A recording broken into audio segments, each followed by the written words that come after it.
कोई रिएक्शन बिना एनर्जी के ट्रांसफर के हो सकती है? नहीं हो सकती है। कोई भी रिएक्शन जो कि कोई एक रिएक्शन जिसमें रिएक्शन ट्रांसफर हो रही है और उसमें उसकी हीट एब्जॉर्ब हो रही है उस रिएक्शन में, या तो किसी रिएक्शन में हीट एब्जॉर्ब होगी या किसी रिएक्शन में हीट रिलीज होगी। दो ही बातें तो होंगी।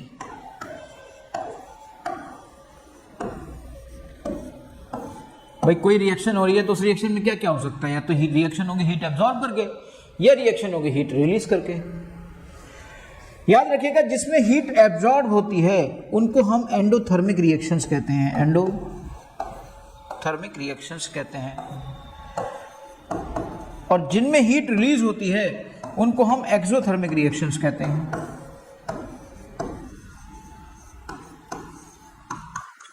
उसे हम एक्सोथर्मिक प्रोसेस कहते हैं, एक्सोथर्मिक रिएक्शन कहते हैं। याद रखिएगा, यहां पर अगर हम देखें तो हीट एक बड़ा कॉमन टर्म है, उसको और भी स्पेसिफिक करते हैं, उसको एंथैल्पी के टर्म में देखते हैं। तो एंडोथर्मिक प्रोसेस में एंथैल्पी का चेंज डेल्टा एच, एंथैल्पी का चेंज बेटा पॉजिटिव होता है। एंथैल्पी का चेंज पॉजिटिव होता है। एंथैल्पी किसकी? Enthalpy of reaction. और इसमें एंथैल्पी ऑफ रिएक्शन, एंथैल्पी का चेंज बेटा नेगेटिव होता है। याद रखिएगा इन बातों को, ये बहुत ही ज़रूरी बातें हैं। इन्हीं के बेस पर पूरी थर्मोकेमिस्ट्री आगे बढ़ेगी। देखिए, थर्मोकेमिस्ट्री, केमिस्ट्री में कौन? रिएक्शन। रिएक्शन कैसी हो सकती है, कैसे पॉसिबल है? या तो रिएक्शन में हीट एब्जॉर्ब होगी या हीट रिलीज होगी। अगर हीट एब्जॉर्ब हुई तो वो एंडोथर्मिक रिएक्शन, अगर हीट रिलीज हुई तो वो एक्सोथर्मिक रिएक्शन। अगर ये हीट एब्जॉर्ब हुई तो उसको हम बिल्कुल अच्छे टर्म में बोलेंगे एंडोथर्मिक, और रिलीज हुई तो वो कहलाएगी एक्सोथर्मिक। और अगर रिलीज हो रही है तो वहां पर एंथैल्पी चेंज नेगेटिव होगा, और अगर एब्जॉर्ब हो रही है तो वहां पर एंथैल्पी चेंज पॉजिटिव होगा। सवाल उठा, ये एंथैल्पी ऑफ रिएक्शन क्या है जो आप ये लिख रहे हो? Delta H reaction, what do you mean by that? इसको समझना है हमें कि इसको कैसे निकालेंगे। ये पॉजिटिव आएगा तो अलग बात है, नेगेटिव आएगा तो अलग बात है, लेकिन ये निकलेगा कैसे? ये एंथैल्पी ऑफ रिएक्शन है बेटा। किसी भी रिएक्शन के दौरान, ड्यूरिंग रिएक्शन, जो भी एनर्जी रिलीज होती है या एब्जॉर्ब होती है उसके बारे में ये बताता है। सवाल उठा, ये सर आप कैसे निकालेंगे? तो हमने कहा इसमें बहुत सारे तरीके हैं। ये एंथैल्पी ऑफ रिएक्शन कई तरीकों से निकाली जा सकती है। एक एक करके बहुत सारे तरीकों को देखेंगे। फिलहाल हम समझते हैं कि एंथैल्पी ऑफ रिएक्शन में एक रिलेशन आपके जरूर काम का है। अगर किसी रिएक्शन के दौरान, मैंने एक बात आपको बताई थी इससे पहले कि मैं इसको और एक्सप्लेन करूं, एक रिलेशन बड़ा काम का मैंने आपको बताया था कि delta H is equal to delta U plus delta N G R T. इसको प्रूफ भी करके दिखाया था, और फिर से आप समझ लो ये चीज आपके बड़े काम की है। ये डेल्टा एन जी क्या है भैया? डेल्टा एन जी क्या है? ये delta N G, delta N G आपकी gaseous product minus gaseous reactant.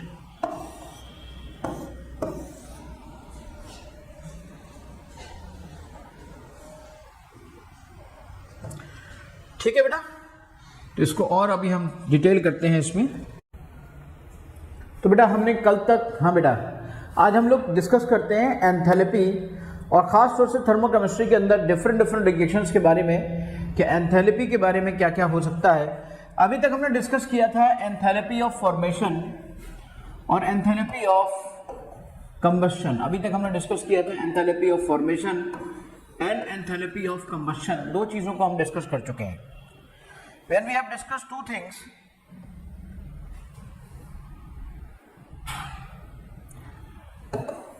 अब हम एक एक करके अलग अलग प्रोसेसेस का कंबस्शन की बात करते हैं। हमने कंबस्शन की भी बात करी, उसमें कैलोरीफिक वैल्यू के लिए भी बता दिया। अलग अलग तरह की रिएक्शंस का डिस्कशन करते हैं, कौन कौन सी रिएक्शन हो सकती हैं। जैसे मान लीजिए थर्ड नंबर पे हम लोग करते हैं enthalpy of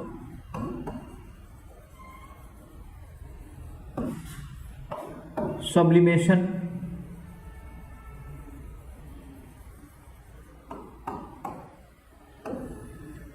enthalpy of sublimation. Enthalpy of sublimation means the amount of energy which is required or released, when a solid substance directly goes into gaseous state, मतलब कोई gaseous form में सीधे चला जाए, and due to this process the energy which is required or released, that is called enthalpy of sublimation. जैसे मैं बात करता, जैसे यहाँ पर I2 solid state में है and that is converting into I2 gas, so the enthalpy which is required or released, that is known as enthalpy of sublimation. Obviously energy यहाँ पर देखिए सॉलिड से अगर लिक्विड में जाएगा तो फिर तो ये मोस्ट प्रोबेबली पॉजिटिव यानी रिक्वायर्ड होगा तो it means this is an endothermic process. इस तरह की प्रोसेस एक एंडोथर्मिक प्रोसेस होगी. This is an endothermic process. इस तरह की प्रोसेस एक एंडोथर्मिक प्रोसेस होगी बेटा. अब आप देखिए, this is what we do not need again and again call as a molar enthalpy of sublimation because it is defined for 1 mole. हम इसी को इस तरीके से कह सकते हैं, the energy which is required to convert 1 mole of the solid substance directly into the gaseous substance. 1 mole of the solid substance directly into the gaseous substance, solid से gaseous में सीधे चला जाएगा and that is called delta H sublimation. Okay बेटा, delta H sublimation that is positive required और endothermic reaction हो जाता है. इसके अलावा we are talking here about enthalpy of atomization.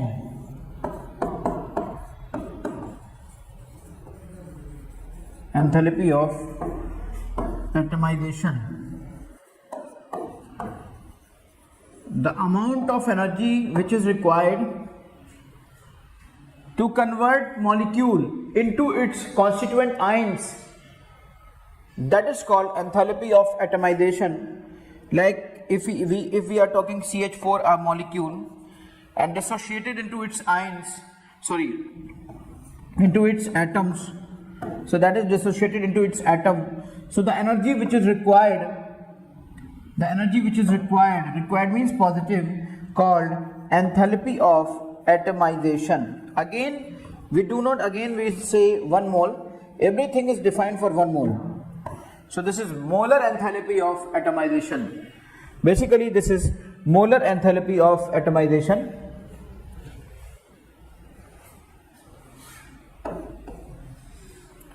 Now come to the enthalpy of transition, means enthalpy, and simply we call enthalpy, what this is enthalpy of transition.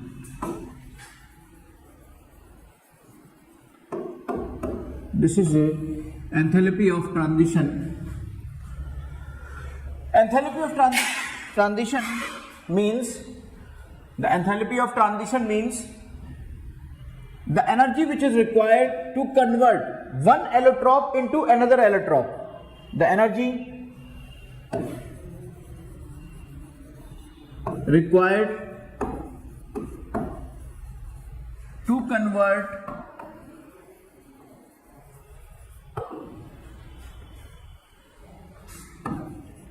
one mole of one allotrope to another allotrope.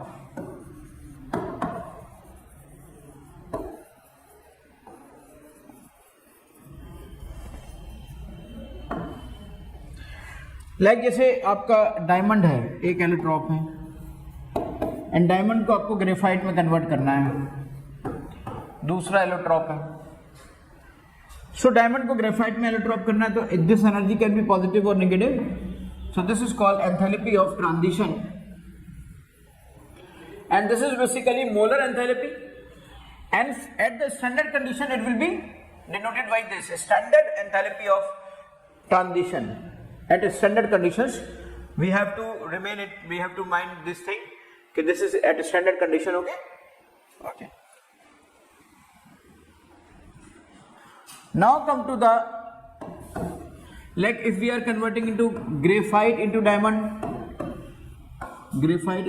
तो ये चीज अलग हो जाएगी। यहां पर जो enthalpy होगी and that will be released, और वहां पर रिक्वायर्ड हो रही थी। तो एंथैल्पी ऑफ ट्रांजिशन, इसका मतलब जिस तरह का प्रोसीजर हो उस तरह से पॉजिटिव या नेगेटिव हो सकती है बेटा, उस तरह से पॉजिटिव या नेगेटिव हो सकती है। इस तरह से आप कह सकते हो कि ये एंथैल्पी ऑफ ये डायमंड से ग्रेफाइट में कन्वर्ट हो गया, और वो ग्रेफाइट से, और वो डायमंड से ग्रेफाइट में कन्वर्ट हो गया, ये ग्रेफाइट से डायमंड में कन्वर्ट हो गया। ओके, इसके बाद हम बात करते हैं enthalpy of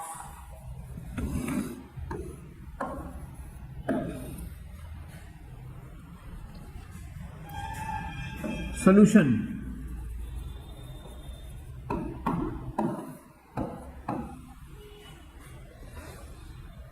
Like if you know that any solid substance dissolve in aqueous or dissolve in solvent and making NaCl aqueous means solution. So the enthalpy which is released or absorbed for 1 mole of solid substance dissolved in solvent and make an aqueous solution, that is called enthalpy of solution. If you are taking at standard conditions of 25 degrees centigrade and 1 atmosphere, so it will be known as standard enthalpy of solution, and everything is defined for 1 mole. So if you will call molar enthalpy of solution, it will be okay. And if you are calling here only enthalpy of solution, it means you are saying about molar enthalpy of solution. Generally it is called as simply enthalpy. Okay.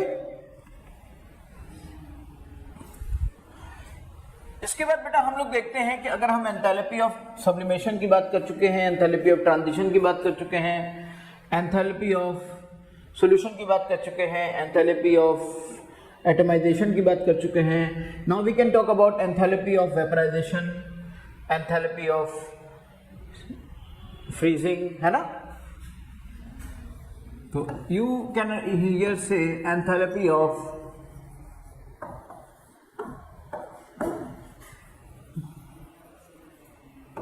vaporization. Enthalpy of vaporization means like the amount of energy which is required to convert 1 mole of the liquid substance into the gaseous phase, that is called enthalpy of vaporization. That is called enthalpy of vaporization. It means if you are taking this liquid and that is converting into the gaseous phase, vapor phase, so the amount of energy which is required for this process is called delta H vaporization, and at the standard condition it will be called as delta H naught for vaporization. Okay. और दूसरी बात हो गई आपकी enthalpy of vaporisation, आपका ये हो गया। दूसरी बात हो गई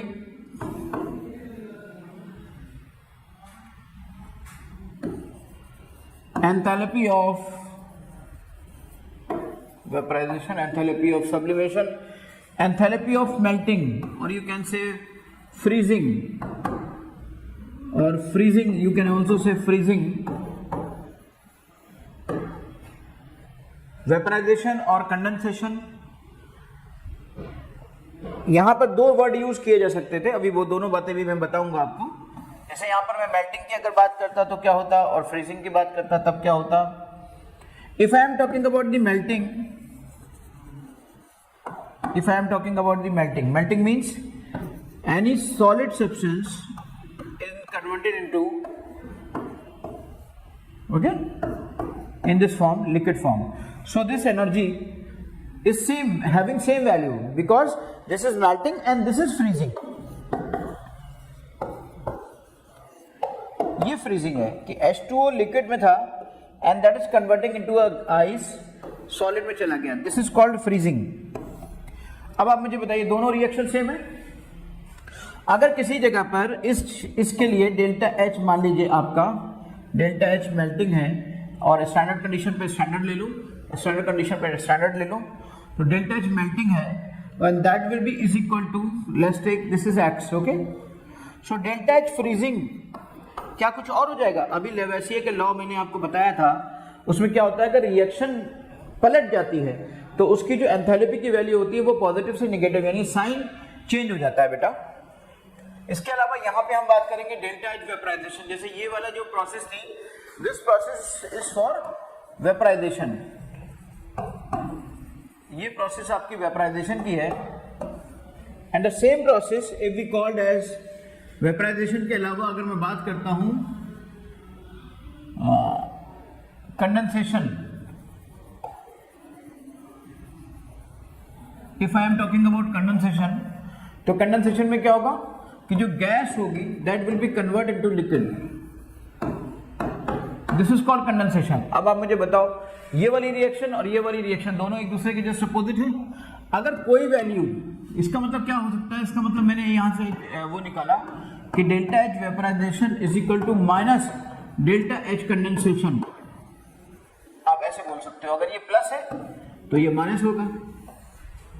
बिल्कुल ऐसे ही आप यहां से भी बोल सकते हो कि delta H not of freezing is equal to delta H not of negative sign के साथ मेल्टिंग। अगर वो पॉजिटिव होगा तो वो नेगेटिव हो जाएगा, और वो नेगेटिव होगा तो वो पॉजिटिव हो जाएगा। Okay, so from up to here we can understand about the all enthalpies except enthalpy of neutralization. हमने एंथैल्पी ऑफ वेपराइजेशन की बात कर ली, कंडेंसेशन की बात कर ली, मेल्टिंग की बात कर ली, फ्रीजिंग की बात कर ली, ट्रांजिशन की बात कर ली, सॉल्यूशन की बात कर ली, सब्लिमेशन की बात कर ली, फॉर्मेशन की बात कर ली, कंबशन की बात कर ली। ठीक है बेटा, इतने सारे डिस्कशन हम लोग कर चुके हैं। एटमाइजेशन की बात कर ली।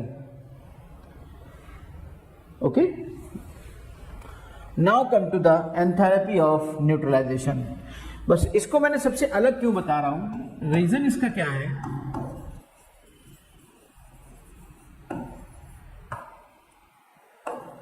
Enthalpy of neutralization.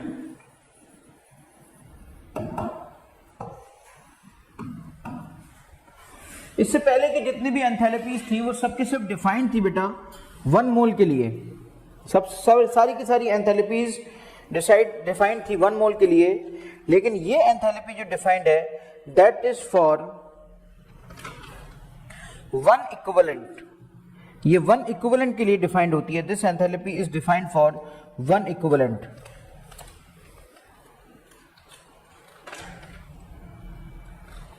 तो इसका मतलब अब सवाल उठता है कि क्या मोल में और क्या इक्विवेलेंट में कोई डिफरेंस है।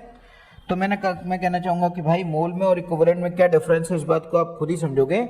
इसकी डेफिनेशन होती है enthalpy change of a system when 1 gram of equivalent of an acid is neutralized by 1 gram equivalent of a base in dilute solution.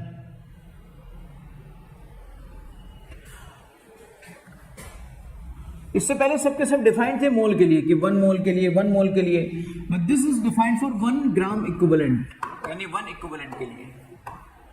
So if 1 gram equivalent of an acid, acid में भी खास तौर से acid, and 1 gram equivalent of a base, okay, 1 gram equivalent of acid and 1 gram equivalent of base, और दोनों react कर रहे हैं। दोनों रिएक्ट करने के बाद जो यहाँ पर न्यूट्रलाइजेशन की रिएक्शन हो रही है, ऑब्वियसली आप सब जानते हो कि एसिड और बेस सॉल्ट और वाटर बनाते हैं, तो दैट न्यूट्रलाइजेशन की जो रिएक्शन हो रही है उस रिएक्शन के लिए मैं कह सकता हूँ कि it will be for delta H not, at standard condition it will be called as not, otherwise normal condition पे इसको हम सिंपली डेल्टा एच न्यूट्रलाइजेशन बोलेंगे। Now let us discuss about special case. यहाँ पे एक स्टार पॉइंट है बेटा कि अगर यहाँ पर आप किसी स्ट्रॉन्ग एसिड और स्ट्रॉन्ग बेस को न्यूट्रलाइज कराएं, किसी स्ट्रॉन्ग एसिड और स्ट्रॉन्ग बेस को आप न्यूट्रलाइज कराएं, और इसका एक्सोथर्मिक प्रोसेस होती है, इसमें हमेशा हीट रिलीज होती है क्योंकि एक्सोथर्मिक प्रोसेस होती है, this is exothermic process, heat release होती है। किसी स्ट्रॉन्ग एसिड और स्ट्रॉन्ग बेस के 1 इक्विवेलेंट और 1 इक्विवेलेंट को अगर आप रिएक्ट करें तो उससे जो आपका सॉल्ट बनता है और साथ में आपका वाटर बनता है, और इसके लिए जो वैल्यू निकलती है दैट वैल्यू इज फिक्स्ड। और वो वैल्यू डेल्टा एच न्यूट्रलाइजेशन जो वैल्यू होती है that is basically -13.7 kilo calorie पर मोल पर इक्विवेलेंट, या तो आप ये कह लीजिए -13.7 यहाँ पे डिसाइड किया जाता है, ओके, पर इक्विवेलेंट डिसाइड होता है बेटा। कहीं कहीं पर आप सब जानते हो कि number of moles is equal to, you know very well, number of equivalents is equal to number of moles into conversion factor. ये सब हम डिस्कस कर चुके हैं पहले ही कन्वर्जन फैक्टर के बारे में। तो कई बार जब कन्वर्जन फैक्टर 1 होता है तो इक्विवेलेंट और मोल बराबर हो जाते हैं, तो इसको हम ऐसी कंडीशन में पर मोल भी लिख देते हैं, पर बेसिकली दैट इज पर इक्विवेलेंट, बेसिकली दैट इज पर इक्विवेलेंट। ये सब बातें न्यूमेरिकल्स में बहुत काम आती हैं, लोग अक्सर इसको भूल जाते हैं, कंफ्यूज हो जाते हैं।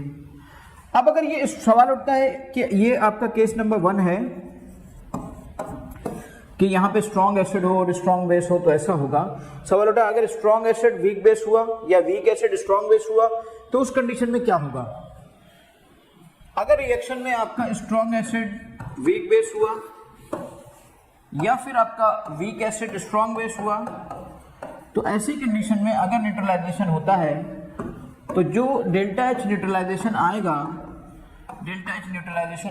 That will be less than 13.7 kilo calorie, वो आपका इससे कम होगा। रीजन क्या हुआ वो कहाँ गया। मान लीजिए सपोज करिए कि ऐसी सिचुएशन में हम ये एज्यूम कर लेते हैं कि ऐसी सिचुएशन में जो डेल्टा एच न्यूट्रलाइजेशन आएगा, let us consider that is 12.3 और 12.2, okay, let us consider that is 12.3 kilo calorie पर इक्विवेलेंट और पर मोल। हमने कहा कहीं पर मोल लिखा तो भी परेशान मत होना, अभी मैंने बताया था कि इक्विवेलेंट मोल के बराबर भी हो सकते हैं अगर कन्वर्जन फैक्टर 1 हो। तो ऐसी सिचुएशन में बेटा डेल्टा एच न्यूट्रलाइजेशन ऐसा हो जाता है। सवाल उठा कि सर बाकी का डिफरेंस का क्या हुआ, तो मैं बताऊं कि जो वीक होता है ना, वीक को डिसोशिएट होने के लिए, स्ट्रॉन्ग तो अपने आप डिसोशिएट होता है तो उसको तो किसी एनर्जी की रिक्वायरमेंट नहीं होती, लेकिन वीक को डिसोशिएट होने के लिए एनर्जी एंथैल्पी ऑफ आयनाइजेशन की रिक्वायरमेंट पड़ती है बेटा। दैट्स वाई ये जो कम हुआ है ना, वो एनर्जी वहां पर उसको आयनाइज करने के लिए चली गई थी। यहां से कई बार एक क्वेश्चन उठता है कि वो एंथैल्पी ऑफ आयनाइजेशन क्या होगा, तो वो भी मैं आपको बता देता हूं। वो एंथैल्पी ऑफ आयनाइजेशन जो किसी वीक एसिड या वीक बेस के लिए जाएगा वो क्या होगा, तो that will be also I will tell you, and that will be जो डेल्टा एच न्यूट्रलाइजेशन ऑब्जर्व हो रहा है, यानी कि जो मिल रहा है हमें डेल्टा एच न्यूट्रलाइजेशन जो हमें ऑब्जर्व हो रहा है, और माइनस डेल्टा एच न्यूट्रलाइजेशन जो आपका स्टैंडर्ड है, मतलब जो स्टैंडर्ड है, स्टैंडर्ड कौन है, स्टैंडर्ड है आपका ये स्टैंडर्ड है 13.7 -13.7। मान लीजिए यहाँ पर ये माइनस आया -12.3। अब चलिए एक काम करते हैं, -12.3 और ये आपका -13.7। तो अब इसको जब आप सब्ट्रैक्ट करेंगे तो क्या होगा, माइनस माइनस प्लस हो जाएगा। It mean 13.7 - 12.3, so it will B 1.4। ये आपको 1.4 किलो कैलोरी आएगा बेटा पर इक्विवेलेंट या पर मोल जो भी हो। तो इसका मतलब क्या हुआ कि जो एंथैल्पी ऑफ न्यूट्रलाइजेशन जो किसी वीक एसिड या किसी वीक बेस को न्यूट्रलाइज करने के लिए चली गई, सॉरी एनालाइज करने के लिए चली गई, and that is called enthalpy of neutralization. तो वो यहां पर एंथैल्पी ऑफ न्यूट्रलाइजेशन कहलाएगी। ओके बेटा,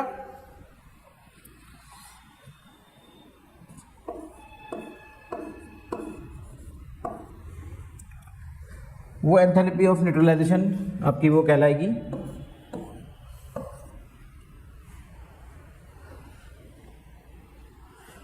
समझ लीजिए यहां से आप, मुझे लगता है सारी चीजें आप डिस्कस समझ चुके हैं अच्छे से। चलिए इन चीजों को जो हमने डिस्कस किया, let's do some questions on these things so that we can understand better. Actually सिर्फ थ्योरी से तो कुछ होता नहीं है, तो लेट्स डू सम क्वेश्चंस। हम इस पे कुछ क्वेश्चंस करते हैं और उसके बाद हम चलते हैं एंट्रोपी की तरफ। बॉन्ड एनर्जी की तरफ भी हम पहले ही जा चुके हैं, बॉन्ड एनर्जी की तरफ हम पहले ही जा चुके हैं बेटा। कुछ क्वेश्चंस का डिस्कशन करते हैं। Let's see some discussion questions on the thermochemistry.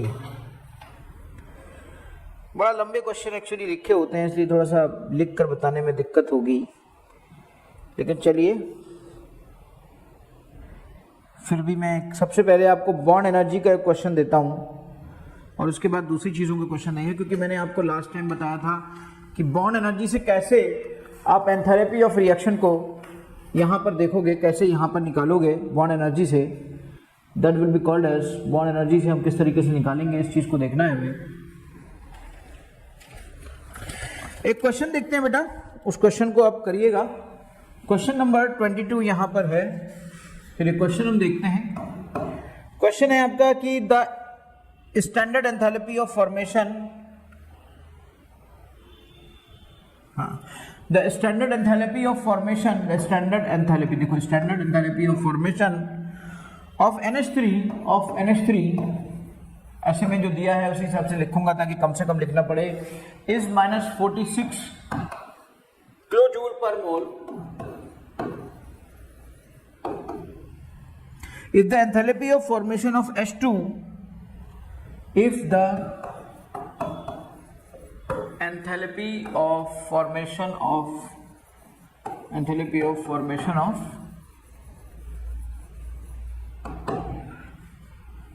H2 from its atoms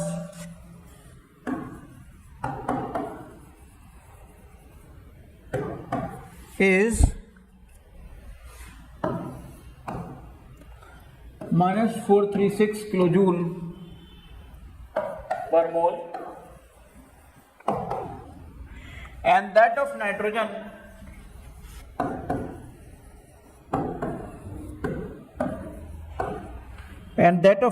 is -712 kilojoule per mole. The average bond enthalpy of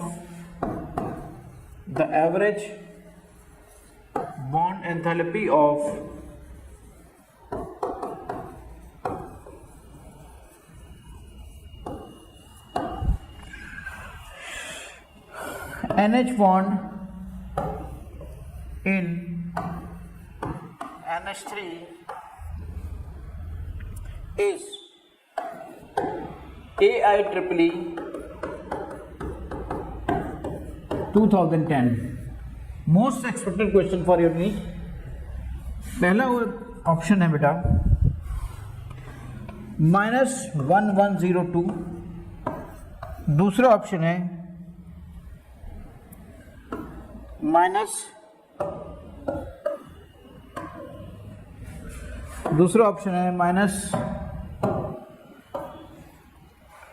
-964, third option is there +352, and fourth option is there +1056. ये हो रहा है बेटा। चलिए ये देखते हैं हम।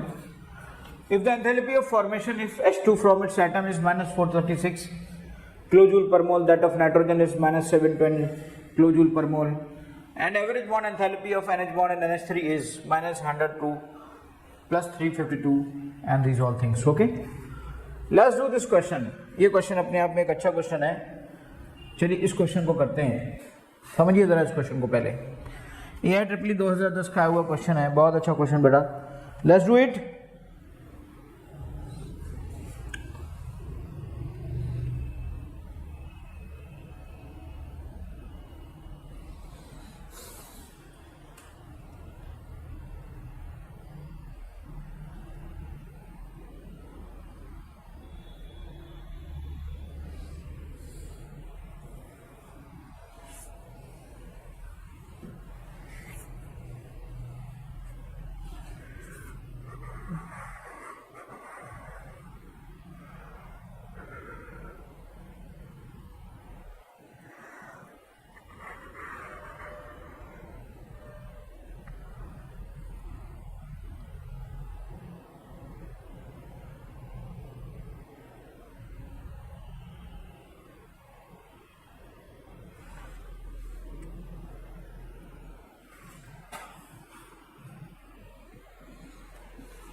करिए जल्दी से।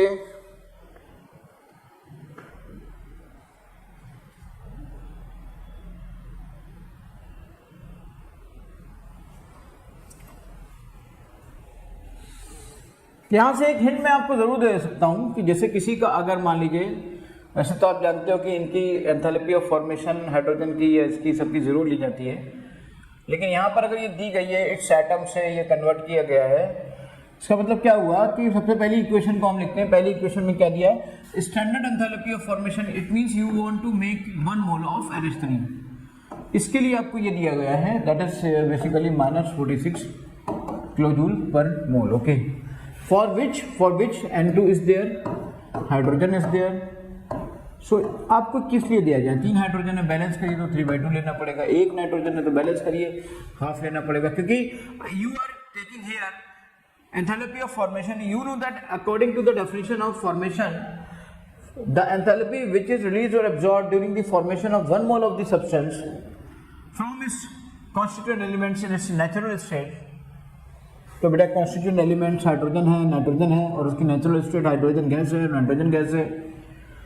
इसका पूरी इस रिएक्शन का, ये पूरी एक रिएक्शन है, इस पूरी रिएक्शन का जो ये दिया गया है, बेसिकली ये फॉर्मेशन ही ये एक रिएक्शन है, तो ये इसका दिया गया है -46। ओके, इसके बाद क्या दिया है, उसके बाद जो दिया गया है सबसे पहले वो समझा करो, फिर पूछा करो, देखा करो कि क्या पूछा गया है। यहाँ पर दूसरी चीज दी गई है, बेसिकली याद रखिएगा इस बात को कि अगर किसी का, जैसे इसकी बॉन्ड है, बॉन्ड एंथैल्पी मान लीजिए आपको NN की निकालनी है,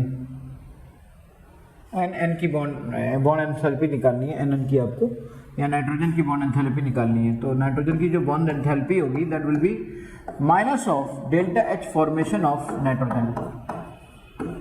समझ गए?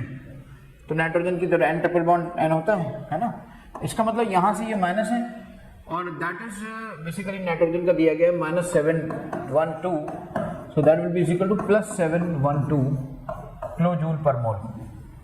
इसके बाद हम देखते हैं बॉन्ड एनर्जी या bond enthalpy of hydrogen, that is HH, that will be is equal to minus delta H formation of H2 and minus delta H formation of H2, that is equal to basically -436, so which is equal to -436, and this is your -436, so minus plus, it becomes 436 kilojoule per mole, it becomes 436 kilojoule per mole. So bond energy of nitrogen and bond energy of hydrogen is there.